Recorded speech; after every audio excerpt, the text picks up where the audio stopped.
Everyone, welcome back to my channel living with GB. आज hello 7 June Saturday और uh आगेर एपिसोडे किन्तु तोमरा देखेछिले जे आमरा आजके सकाल बेलाय कलकाता थेके रवना दिए निजेदेर गाड़ी निये किन्तु चले एसेछि शिमलिपालेर खैरी रिसर्टे।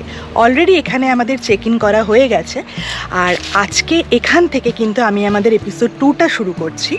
तो एपिसोड 1 तोमरा देखेइछिले जे आमी टोटाल समस्त टोल रास्तार कन्डिशन कीरकम की पड़ेছে सब किछु किन्तु तोमादेर साथे आमी शेयर करेছি। तो भिडियोर लिंकटा आमी आमार डेस्क्रिप्शन बक्से दिए देव, तोमरा अवश्यई देखो। आशा करी तोमादेर जन्य खूब भिडियोटा हेल्पफुल होबे।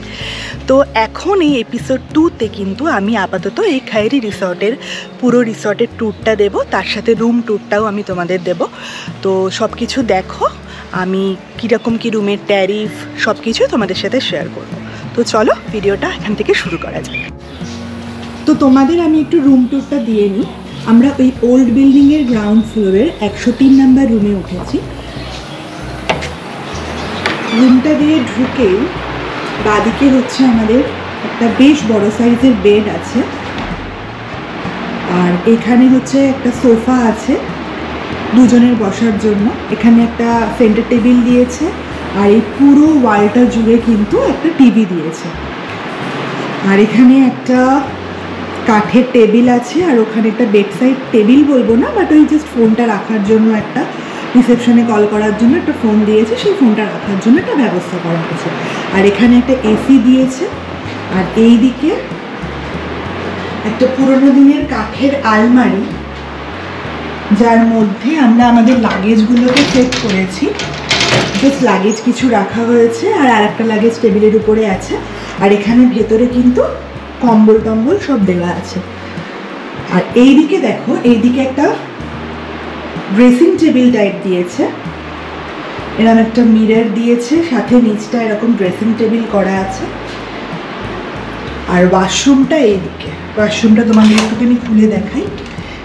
মোটামুটি খুব ছোট নয়, মোটামুটি ভালো সাইজেরই আছে। এখানে একটা টাওয়েল দিয়েছে, একটা বালতি, মাগ, আর এদিকে ওয়াশ বেসিন আছে। ওয়াশ বেসিনের ওপরে একটা মিরর দিয়েছে, আর ওপরে একটা গিজার আছে। গিজারের সাথে এখানে ওয়েস্টার্ন কমোড আছে।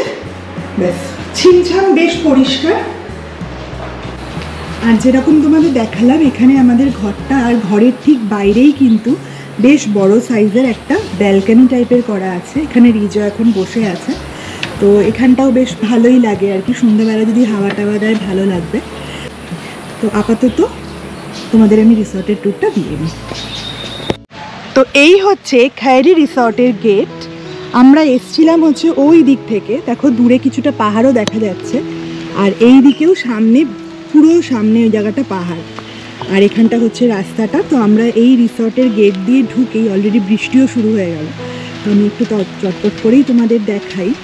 এখানে সুন্দর করে খৈরি রিসর্ট লেখা আছে, আর এই জায়গাটা পুরো জল দিয়ে এরকম সুন্দর একটা জিনিস করা আছে। আমার মনে হয় এটা সন্ধ্যেবেলা লাইট জ্বালানোর পরে আরও সুন্দর লাগবে দেখতে।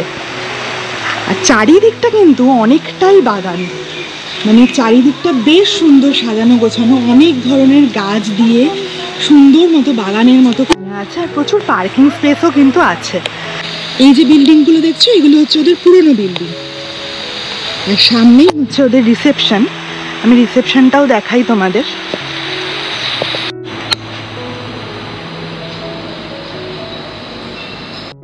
কলকাতা থেকে যারা শিমলিপাল ঘুরতে আসছো তাদের জন্য কিন্তু আমার রেকমেন্ডেশন রইল এই রিসর্টটা। খৈরি রিসর্টে টোটাল 16টা ডাবল বেডরুম আছে, আর 3টে 4 বেডেড রুম আছে। এখানে কিন্তু অনলাইন বুকিংও পসিবল। এছাড়া কল করে এখানে বুক করা যায়, কিন্তু সেক্ষেত্রে কিন্তু অ্যাডভান্স বুকিং লাগে 30%। এনাদের নাম্বার আমি স্ক্রিনে শেয়ার করে দিচ্ছি। হোয়াটসঅ্যাপে তোমরা একটা মেসেজ করার পরে কিন্তু ওরা সমস্ত ডিটেলস এবং সমস্ত প্রসিডিওর তোমাদের সাথে শেয়ার করে দেবে। বিভিন্ন রেঞ্জের রুম কিন্তু এখানে available. Non AC room starting price হচ্ছে 1200 টাকা থেকে। এছাড়াও 1700, 2000, 2500, 3500, 4500 বিভিন্ন রেঞ্জের রুম কিন্তু এখানে অ্যাভেলেবেল আছে। গেট থেকে ঢুকেই বাদিকে যে নিউ বিল্ডিংটা আছে তার ওপরে যে সুপার ডিলাক্স রুমগুলো আছে সেগুলোর প্রাইস কিন্তু 4,500 টাকা, কিন্তু ইনক্লুডিং ব্রেকফাস্ট। আর আমরা যে রুমগুলো এখানে নিয়েছিলাম সেগুলো এদের গ্রাউন্ড ফ্লোরে আর ওল্ড বিল্ডিংয়ে, তো সেগুলোর প্রাইস কিন্তু 2,000, বাট এক্সক্লুডিং ব্রেকফাস্ট। খেরি রিসর্টে এদের কিন্তু নিজস্ব ইনহাউস রেস্টুরেন্ট আছে। এছাড়া কার পার্কিংয়ের জন্য কিন্তু এদের অ্যাম্পল স্পেস প্রোভাইড করা হয়েছে। যারা কলকাতা থেকে এখানে নিজস্ব গাড়ি নিয়ে আসছো তাদের কিন্তু পার্কিংয়ের ক্ষেত্রে কোনো সমস্যা হওয়ার কথাই নয়। রিসর্টটা কিন্তু বেশ সাজানো গোছানো, আর অনেকটা এরিয়া জুড়ে কিন্তু এই রিসর্টটা তৈরি হয়েছে। এই রিসর্টটার একটা গল্প আছে। স্বভাবতই আমাদের মাথায় প্রশ্ন আসবেই এই রিসর্টটার নাম খেরি রিসর্ট হলো কেন। এবার তোমাদের একটা গল্প বলি। গেট দিয়ে ঢুকে আমরা যে পুরনো বাংলোটা দেখতে পাচ্ছিলাম, এটা কিন্তু আসলে একটা ফরেস্ট বাংলো, যেখানে সরোজনাথ চৌধুরী থাকতেন। সরোজনাথ চৌধুরী ছিলেন founder and field director of Similipal tiger reserve. উনি অসুস্থ বন্য প্রাণীদের এখানে রেখে কিন্তু চিকিৎসা করাতেন। 1974 সালের 5ই অক্টোবর এখানের লোকেরা জঙ্গলে যখন মধু সংগ্রহ করতে গিয়েছিল, তখন তারা একটা বাঘের বাচ্চাকে দেখতে পায়। গ্রামের মানুষেরা তাকে তখন এখানে নিয়ে আসেন। সরোজনাথ চৌধুরী তাকে খেরি নাম দেন, কারণ গ্রামের মানুষেরা খেরি নদীর তীরে এই বাচ্চাটিকে পেয়েছিল, তাই এর নাম দিয়েছিল খেরি। সরোজনাথ চৌধুরীর সাথে খেরির আত্মিক সম্পর্ক এতটাই গভীর হয়ে উঠেছিল যে বহুবার খেরিকে জঙ্গলে ছাড়া হলেও সে কিন্তু ঘুরে ফিরে আবার রিসর্টেই সরোজনাথ চৌধুরীর কাছেই ফিরে আসতো। 1981 সালে কুকুরের কামড়ে র্যাবিস রোগে আক্রান্ত হয়ে খেরি মারা যায়। আর ঠিক এর 1 বছর পরে 1982 সালে খেরির শোকে সরোজনাথ চৌধুরীরও মৃত্যু হয়। আমরা এখন একটু রুমে যাই, আমিও একটু রেস্ট নিই, দিয়ে 3টে নাগাদ আমরা সবাই মিলে তারপরে বেরোবো। ওইদিকে আদি দেখো উঁকি মারছে। এই বাবা কোথায়? আমি বৃষ্টিতে ভিজেছি। কেন? তুই তো চলে এলি। হ্যাঁ, ঘড়িতে এখন বাজে ঠিক এক্স্যাক্ট 3:30, আর আমরা হোটেলে লাঞ্চ টাঞ্চ করে একটুখানি রেস্ট নিয়ে কিন্তু আমরা বেরিয়ে পড়েছি এখন কিছু সাইট সিইংয়ের জন্য। তো হোটেল থেকেই আমাদের বললো মোটামুটি 30-35 কিলোমিটারের মধ্যে একটা দুটো স্পট আছে। আমি তোমাদের সামনে রাস্তাটা একটু দেখাই। এই যে সামনের রাস্তাটা, একটু আগে আমরা একটা গ্রাম ক্রস করলাম, এই রাস্তাটা আমাদের নিয়ে যাচ্ছে এখান থেকে ব্রহ্মকুণ্ড ড্যামের দিকে। ব্রহ্মকুণ্ড ড্যাম ওয়াটারফল দুটোই নাকি আছে, আমাদের মানে জানা নেই, ওরাই আমাদের যা বললো। তো এখান থেকে আমাদের 17 কিলোমিটার দেখাচ্ছে, 40 মিনিট মতো টাইম লাগবে, 4:12 নাগাদ আমরা পৌঁছাবো। পুরো রাস্তাটা হয়তো খুব একটা কন্ডিশন ভালো নয়, কিন্তু রাস্তার ভিউটা কিন্তু খুব সুন্দর। মানে একটু আগে আমরা দেখছিলাম 2 সাইডেই পুরো পাহাড়ের ভিউ ছিল, আর এখন আবার 2 সাইডে বেশ মানে জঙ্গল মতো একটা ফিল দিচ্ছে, আর বড় বড় গাছ। ভাল লাগছে এই জায়গাটা, বেশ সুন্দর লাগছে ড্রাইভ করতে। আমরা যাব বাদিকে, এই যে এইদিকে গ্রামের দিকেরই রাস্তা চলে গেছে প্লেনে এই জায়গাটা, বাট আমরা এই জায়গাটা পুরো উঁচুতে উঠছে। আমরা এই ব্রিজটার উপরে একটু নামলাম। এখানে এই যে আমাদের গাড়িটা, সামনে পিনাকিদের গাড়িটা রাখা, আর ওখানে এখন ফটো সেশন চলছে। নিচ দিয়ে পুরো নদীটা বয়ে চলেছে, আর ওইখানে পুরো পাহাড়ের রেঞ্জটা আশা করি তোমরা দেখতে পাচ্ছ। দারুণ দারুণ, না নামলে না এখানে চরম মিস হয়ে যেত। এইসবের জন্যই তো ঘুরতে আসা, এরকম ভিউ পাবো তবে না ভালো লাগবে। দারুণ লাগছে। এই রনিতা কেমন লাগছে বল? দারুণ লাগছে না? আমরা যে রাস্তাটা দিয়ে এখন যাচ্ছি তোমাদের তো দেখিয়েছিলাম, ওটা পুরো গ্রামের মধ্যে দিয়ে কিছুটা রাস্তা ছিল। তো সেই রাস্তাটা ছেড়ে আসার পরে তারপরে এত খারাপ রাস্তা পেয়েছিলাম, মানে মাঝখানে আমাদের মনে হচ্ছিল আমরা মনে হয় জিপিএস বোধহয় ভুল লোকেশন দেখিয়ে দিয়েছে। তখন যে এখানকার যে লোকাল যারা আছেন তাদেরকে জিজ্ঞেস করলাম, ওরা আবার আমাদের বলল এই রাস্তাটা নিলে নাকি অনেকটা ঘুরতে হবে। তো আর একটা রাস্তা ওরা দেখালো, কিন্তু আমরা না ওদেরটা না ইয়ে করে গুগলে যেরকম দেখিয়েছি সেরকমভাবেই আর কি যাচ্ছিলাম। তো কিছুটা ওরকম করার পরে তারপরে একটু ভালো রাস্তা পেলাম। এই সামনে আবার আমরা এখন জিজ্ঞেস করতে করতেই যাচ্ছি, কিন্তু রাস্তা আমাদের ঠিকঠাকই দেখাচ্ছে, কারণ এরাও একই কথা বলছে। এখনো 13 কিলোমিটার মতো যেতে হবে, 29 মিনিট মতো সময় লাগবে। এরকম সরু রাস্তার মধ্যে দিয়েই যেহেতু যাওয়া, সেই জন্যই মনে হয় টাইমটা এতটা বেশি দেখাচ্ছে। একটাই সাজেশন, স্মল সাজেশন, যে মনে হয় একা না আসাই ভালো। একদমই। যদি কোনো তোমরা হাজবেন্ড ওয়াইফ আর বাচ্চা থাকে, তাহলে একটু একা এতটা ইন্টেরিয়ারে ঢোকাটা না একটু আমার মনে হয় অ্যাভয়েড করাই ভালো। আর ঢুকলেও মানে এমন টাইমে ঢোকো যে তোমরা আলো থাকতে থাকতে আবার হোটেলে ব্যাক করে যেতে পারবে। আমাদের এখন যেটা সত্যি কথা বলতে মনে হচ্ছে যে আমাদের হয়তো ফিরতে ফিরতে অন্ধকার হয়ে যাবে, কারণ এখনই 4:30 দেখাচ্ছে, পৌঁছাতেই লাগবে। তারপরে ফিরতে ফিরতে তো আমার মন বলছে অন্ধকার হয়ে যাবে। সামনে ভ্যালি, বলি যে আমি কি ব্যাশরন ভ্যালিতে পৌঁছে গেলাম নাকি? কি বলছো?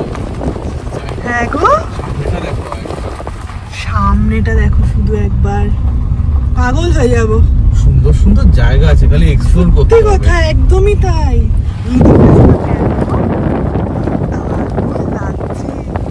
নেদাম কি লেখা, নেদাম MIT।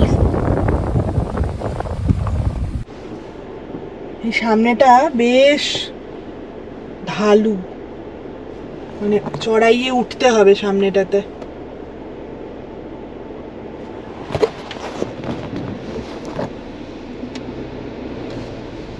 তুমি হ্যাঁ উঠে গেছে পিনাকি।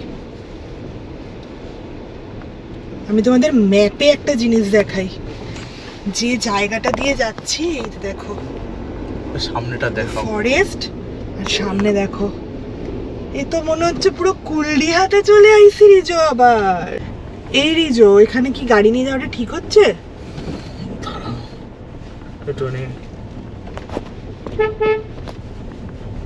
একটুখানি দেখে নিতে হবে।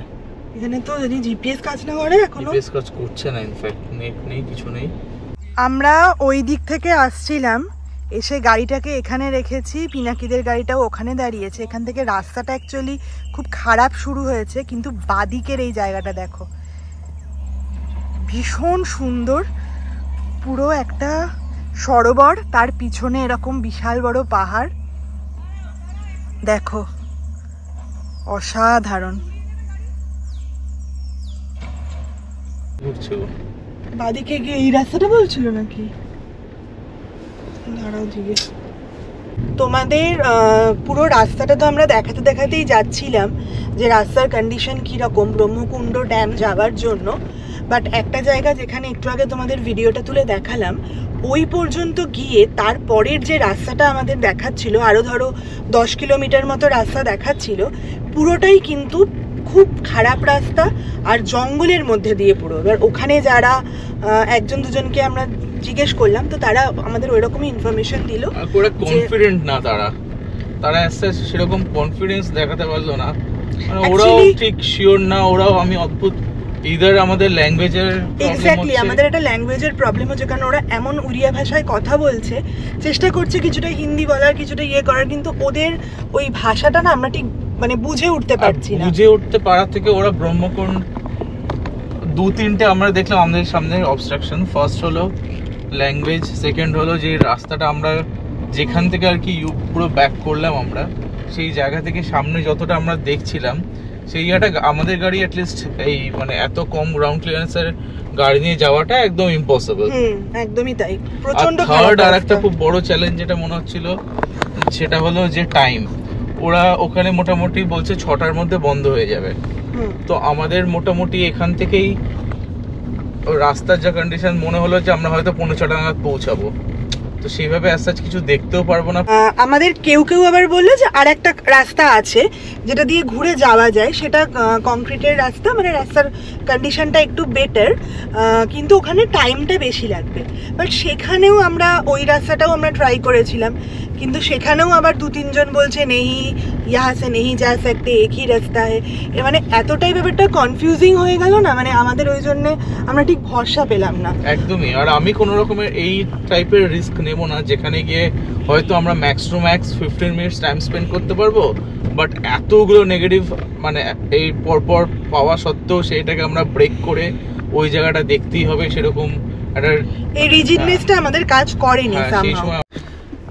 ফাইনালি অনেক ঘোরাঘুরির পর, অনেক রাস্তা ভুলভুলাইয়ার মতো, একবার ভুল রাস্তায় চলে যাচ্ছি, একবার আবার ঠিক রাস্তায় আসছি, একবার জিপিএস বন্ধ হয়ে যাচ্ছে, তো এরকম সমস্ত বাধা বিপত্তিকে কাটিয়ে ফাইনালি আমরা কিন্তু এবার চেনা রাস্তায় পড়ে গেছি। আর মাত্র 12 মিনিট দেখাচ্ছে আমাদের রিসর্টে ঢুকতে।